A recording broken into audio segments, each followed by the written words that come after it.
नमस्कार दोस्तों, श्रेष्ठ एकेडमी में आप सभी का स्वागत है।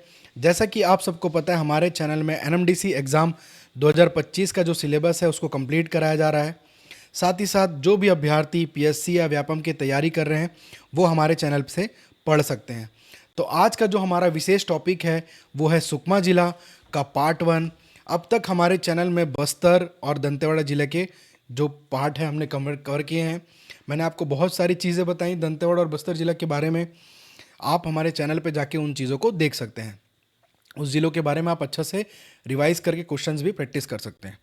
तो सुकमा जिला का पार्ट 1 स्टार्ट करेंगे आज हम। और सबसे पहले जानेंगे कि सुकमा जिला बना कब। देखिए, सुकमा जिला बना 2012 में। और जो सुकमा जिला किस जिले से अलग होकर बना है, यानी इसकी मातृ जिला, क्या जिला हम बात करेंगे, मातृ जिला। तो जो मातृ जिला कौन सी है सुकमा जिला का, जो कि दंतेवाड़ा जिला। तो दंतेवाड़ा से अलग होके बना है सुकमा जिला। और हमने दंतेवाड़ा जिला के बारे में बहुत सारे चीज़ें कवर किए। उसी का हिस्सा था पहले कौन, सुकमा जिला। अब सुकमा जिला बना 2012 में। तो आइए जानते हैं छत्तीसगढ़ में जिलों के बारे में। सबसे पहले आपको ये पता होना चाहिए, कोई भी राज्य संभाग के अंतर्गत बटा होता है, संभाग के अंतर्गत बटा होता है। तो छत्तीसगढ़ में कुल संभागों की संख्या है 5 और जिलों की संख्या है 33 जिले। और ये 5 संभाग में और जिलों की जब हम बात करते हैं तो कुछ इतिहास से संबंधित बात करें तो 1861 में छत्तीसगढ़ में कुल 2 जिले थे। कौन कौन से? रायपुर और बिलासपुर, 2 जिले थे छत्तीसगढ़ में। लेकिन इसके साथ एक जिले का नाम और आता है जो कि है संबलपुर। कौन सा जिला?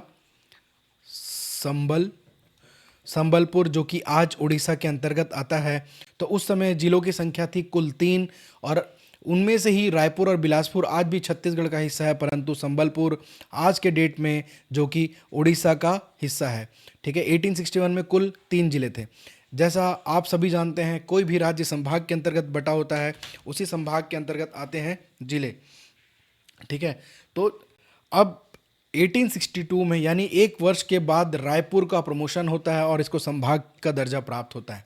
और इससे नाराज हो जाता है बिलासपुर, आपने रायपुर को संभाग बना दिया, उसका प्रमोशन किया लेकिन मेरा नहीं किया।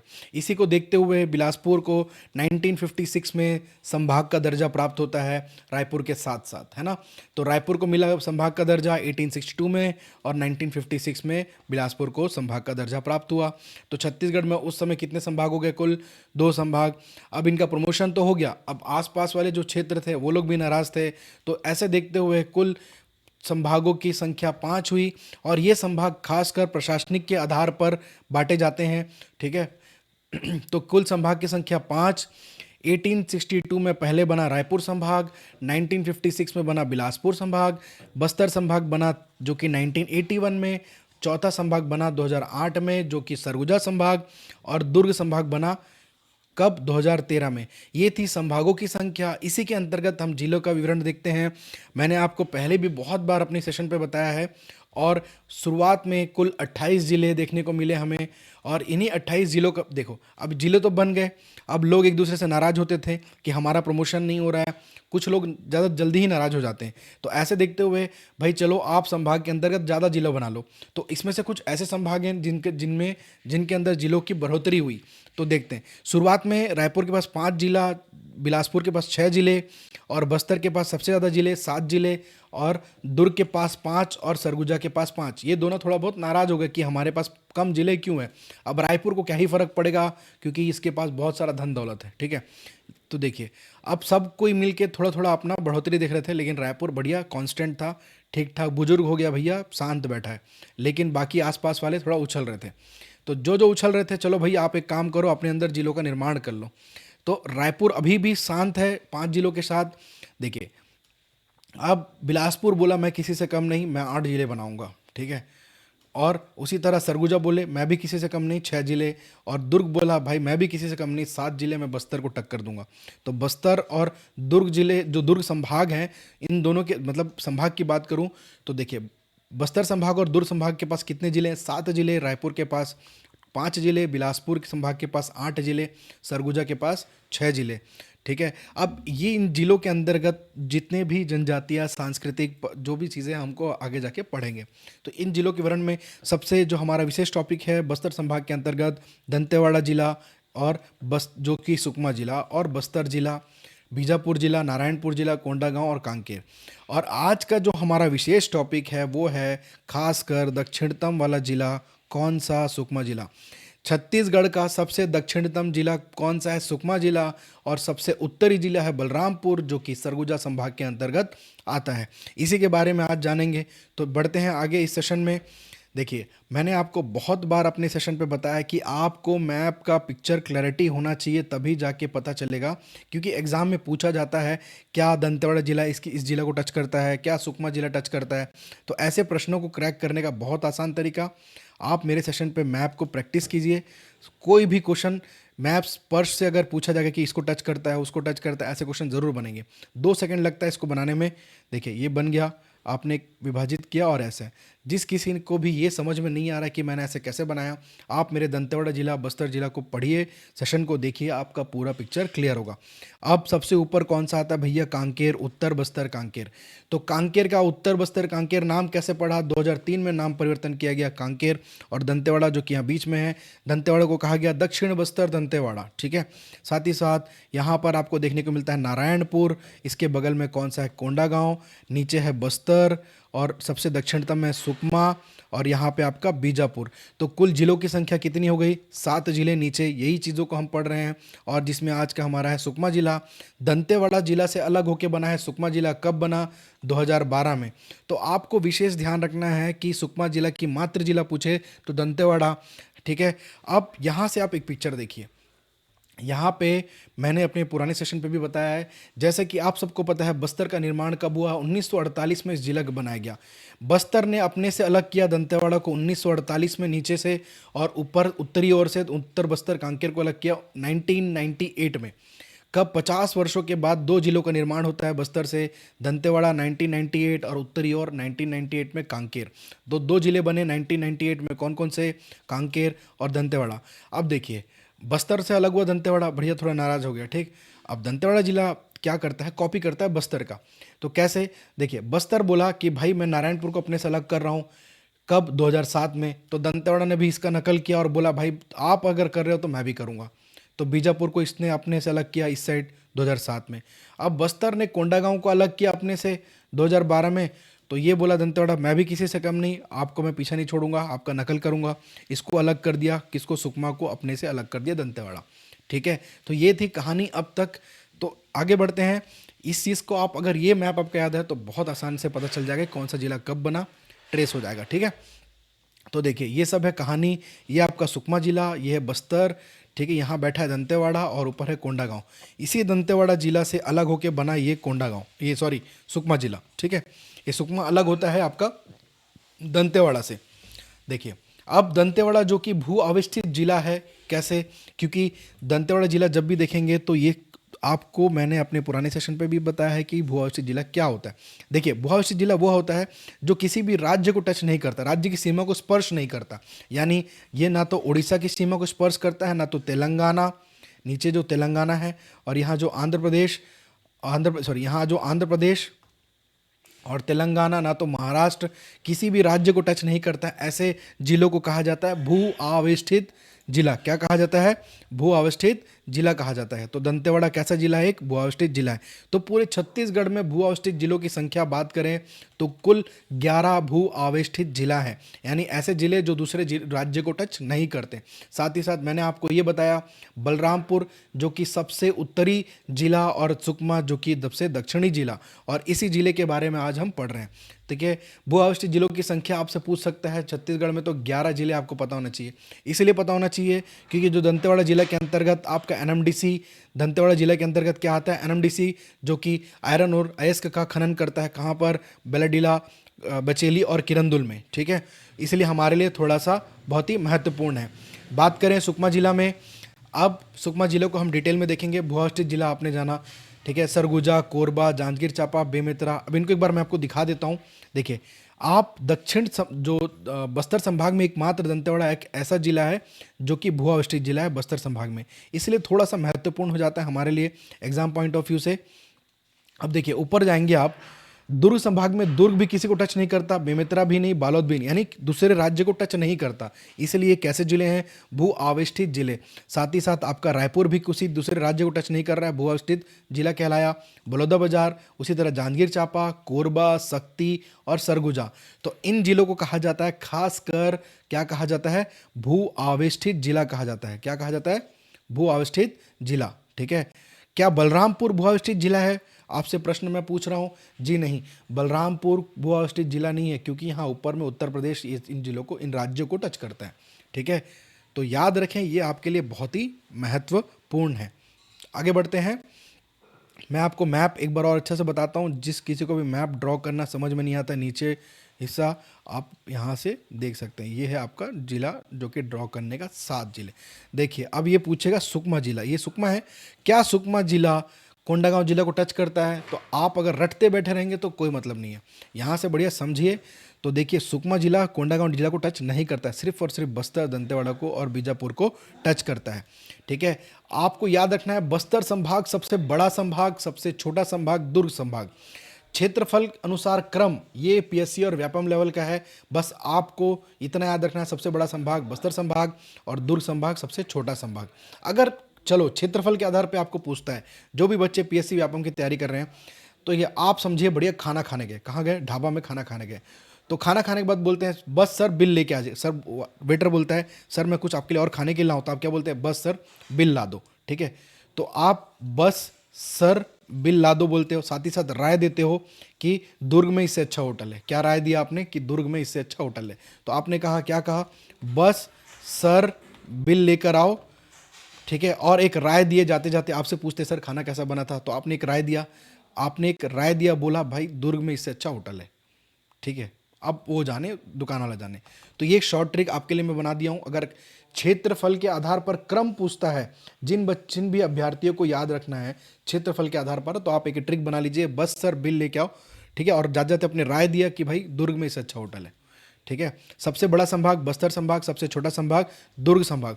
ठीक है, जिलों की संख्या कुल 11। दंतेवाड़ा जिला जो कि भू अवस्थित जिला है। सुकमा जिला, सुकमा जिले में जब भी हम पढ़ते हैं, देखिए आपको विशेषकर ध्यान देना है, नदी को पहले ट्रेस करना है। यहाँ पे एक शबरी नदी है सुकमा जिला की, जो कोंटे से यहाँ किनारे तरफ से बहते हुए आती है, शबरी नदी। ठीक है, इस शबरी नदी का उद्गम होता है उड़ीसा में। कहाँ पर? उड़ीसा में इसका उद्गम होता है। ठीक, इस शबरी नदी का कहाँ होता है? उड़ीसा में, कोरापुट की पहाड़ी से, उड़ीसा से शबरी नदी का उद्गम होता है। अब शबरी नदी को आप समझना होगा, क्योंकि इसके ऊपर जो आप खासकर ये किस में जाके मिलती है। देखिए, ऊपर में आपका बस्तर से यहाँ से आपका इंद्रावती नदी आती है, और ये बस्तर से इंद्रावती नदी जो कि दंतेवाड़ा में एंट्री करती है, दंतेवाड़ा में एंट्री करते हुए नीचे की ओर बहती है।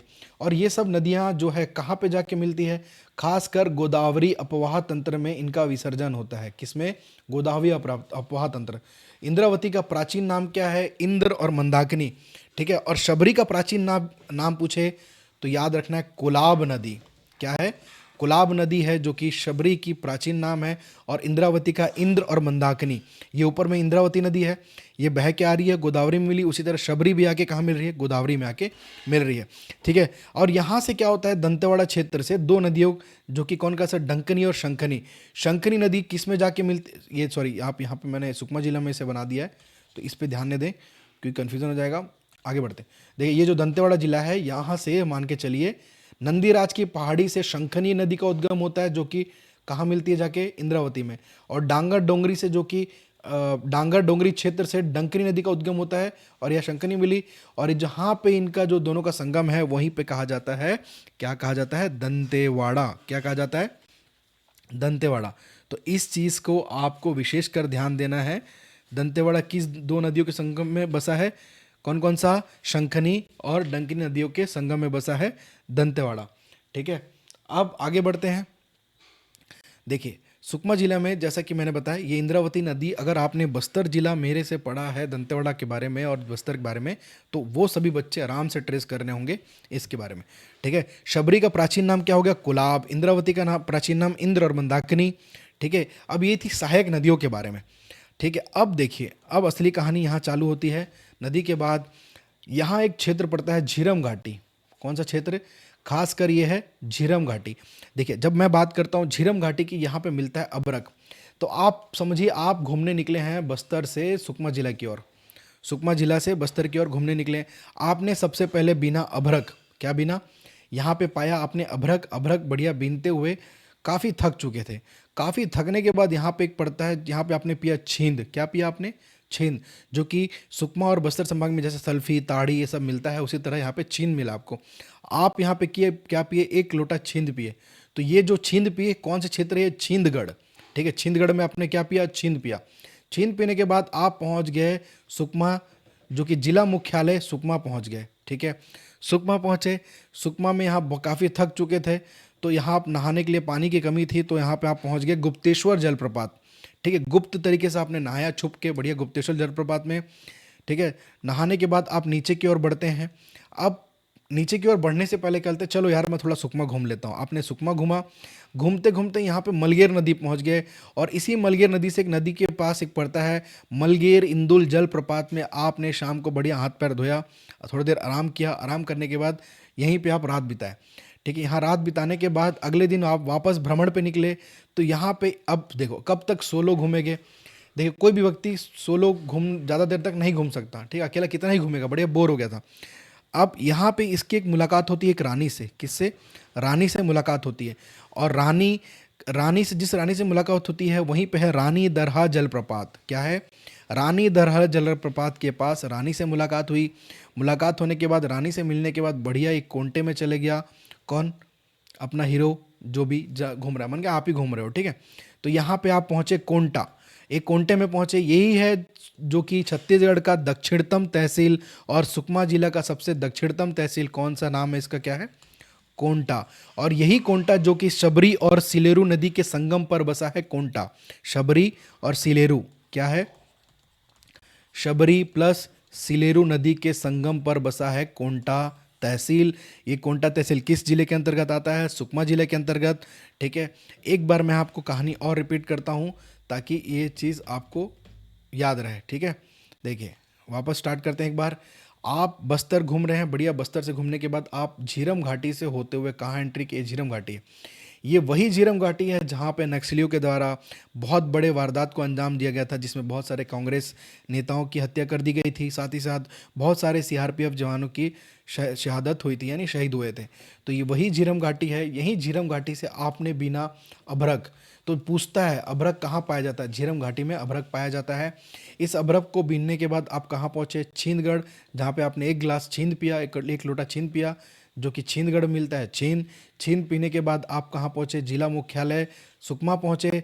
सुकमा पहुँच के बहुत ज़्यादा थक गए थे, तो आपने नहाया कहाँ पर? गुप्त तरीके से गुप्तेश्वर जलप्रपात में नहा लिया। नहाने के बाद वापस भ्रमण पे निकले, तो आपकी मुलाकात यहाँ पे थोड़ा सा एक नदी के पास पड़ता है मलगेर इंदुल जलप्रपात में। आपने थोड़ा बहुत हाथ पैर धोया, शाम को आराम किया। अगले दिन वापस भ्रमण किया। भ्रमण करते हुए आप कब तक सोलो घूमेंगे करके आपकी एक मुलाकात रानी से होती है, जो कि रानी दरहा जलप्रपात सुकमा जिले के अंतर्गत आता है। रानी दरहा जलप्रपात। रानी से मिलने के बाद एक कोंटे में पहुंचे आप। यही कोंटा जो कि शबरी और सिलेरू नदी के संगम पर, कौन कौन सा? शबरी और सिलेरू नदी के संगम पर बसा है कोंटा तहसील। कौन सा तहसील? कोंटा तहसील। कोंटा तहसील से आप आगे बढ़े आंध्र प्रदेश की ओर। साथ ही साथ आपके सब बगल में चल रहा है शबरी नदी। ठीक है, यही शबरी नदी और सिलेरू नदी के संगम पर कौन सा बचा तहसील बसा है? कोंटा तहसील बसा है।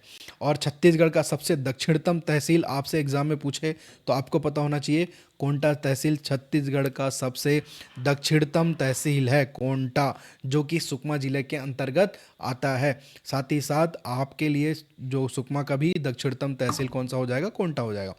तो ये शबरी नदी आप साथ में, इसी शबरी नदी पे एकमात्र पूरे प्रदेश का एकमात्र जल परिवहन कहाँ पर है? शबरी नदी में, जो कि आपको आंध्र प्रदेश के कूनवरम की ओर लेके जाता है। ठीक है, कहाँ पर? आंध्र प्रदेश के कूनवरम की ओर लेके जाता है।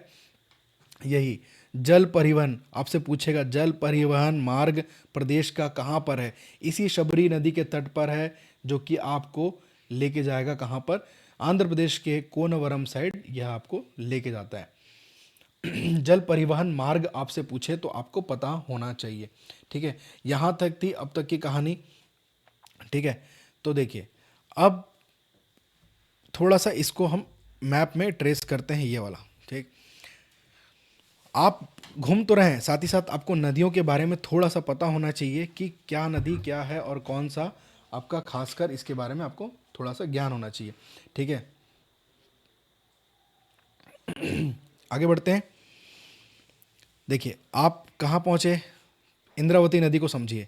ये इंद्रावती नदी जो कि उड़ीसा से इसका उद्गम स्थल है, छत्तीसगढ़ के बाहर है। साथ ही साथ शबरी का भी छत्तीसगढ़ के बाहर है, उड़ीसा से।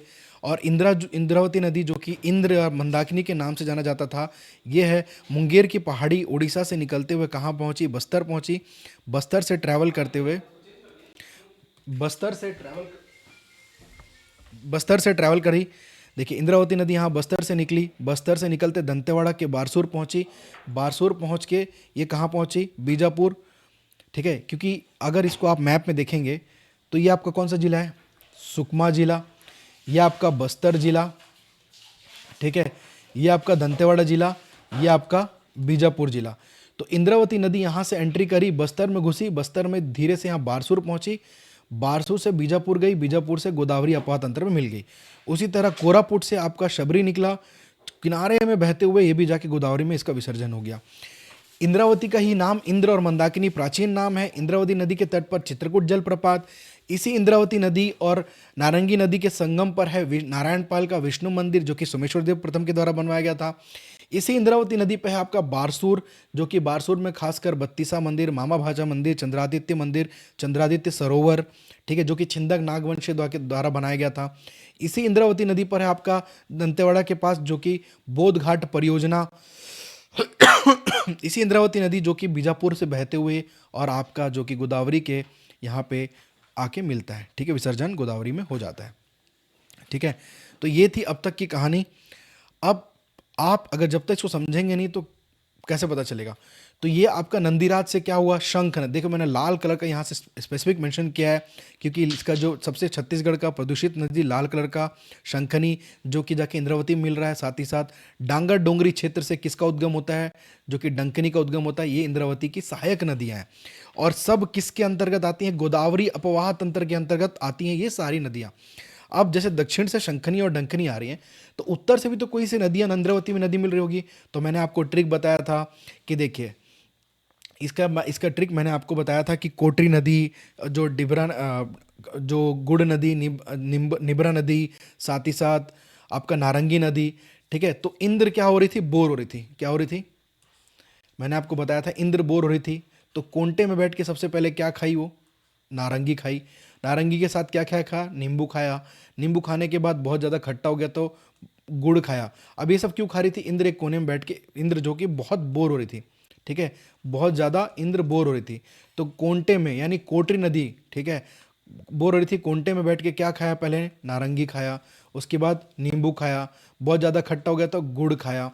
ठीक है, तो यही सब चीज़ मैंने आपको ट्रिक बताया था इंद्रावती नदी के बारे में, जो कि उत्तरी ओर से जो कि इंद्रावती में आगे गिरती है। तो इंद्रावती की सबसे बड़ी सहायक नदी आपसे पूछेगा तो याद रखेंगे कोटरी नदी। कौन सी नदी, कोटरी नदी इंद्रावती की सबसे बड़ी सहायक नदी है। ठीक है, ये था नदियों का संगम। और साथ ही साथ मैंने आपको बताया कि आप घूमते हुए पहले कहाँ पहुँचे, झीरम घाटी में, जो कि नक्सलाइट के द्वारा यहाँ पे बहुत बड़े वारदात को अंजाम दिया गया था। और यहाँ से आपने बिना अबरक पीने के बाद बहुत ज़्यादा थक गए तो छिंदगढ़ में आपने पिया छींद, पहुँचे सुकमा जिला मुख्यालय। उसके बाद गुप्त तरीके से गुप्तेश्वर जलप्रपात में आपने नहाया। बहुत ज़्यादा भ्रमण करने के बाद वापस शाम को मलगेर इंदुल जलप्रपात में हाथ पैर धोया, वहीं आराम किए। अगले दिन आप वापस में आपकी मुलाकात होती है रानी दरहा जलप्रपात। कितना ही सोलो घूमेंगे तो आपकी मुलाकात होती है एक रानी से जिनका नाम है रानी दरहा जलप्रपात। और ये सब घूमते हुए आप पहुँचे कोंटा तहसील। यही कोंटा जो कि शबरी और सिल्लोरी नदी का संगम है। ये थी अब तक की कहानी सुकमा जिला के बारे में। तो उम्मीद करता हूँ सबको ये चीज़ समझ में आएगा, जो कि नेक्स्ट पार्ट 2 में मैं आपके लिए लेके आऊँगा। बाकी लोकेशंस को हम ट्रेस करेंगे। मैं आपसे अनुरोध करता हूं, बार बार रिक्वेस्ट करता हूं कि आप इस सेशन को 1 से 2 बार देखिए। अगर ये आपका रूट मैप क्लियर है तो मैं आपको इसके बारे में खनिज, साथ ही साथ यहाँ पे जो क्या क्या खनिज पाए जाते हैं और जो लोकेशन आपसे एग्जाम में पूछे जा सकते हैं उसको हम ट्रेस करेंगे। तो नेक्स्ट सेशन पे मिलेंगे सुकमा जिला में, खासकर पार्ट 2 में आपके लेके आऊँगा। बहुत ही इंटरेस्टिंग रहेगा, इसको आप ध्यान से सुनिए, फिर आगे बढ़ेंगे। धन्यवाद। उम्मीद करता हूँ सभी को ये चीज़ समझ में आओगा। ठीक है, पार्ट 2 में मैं आपको सुकमा जिला के बारे में जो आगे का सेशन है उसको बताऊंगा। आप यहाँ तक रिवीजन करिए, नेक्स्ट सेशन पे मिलते हैं, जो कि मैं आज ही आपके लिए अपलोड करूंगा, नेक्स्ट सेशन पार्ट 2। धन्यवाद।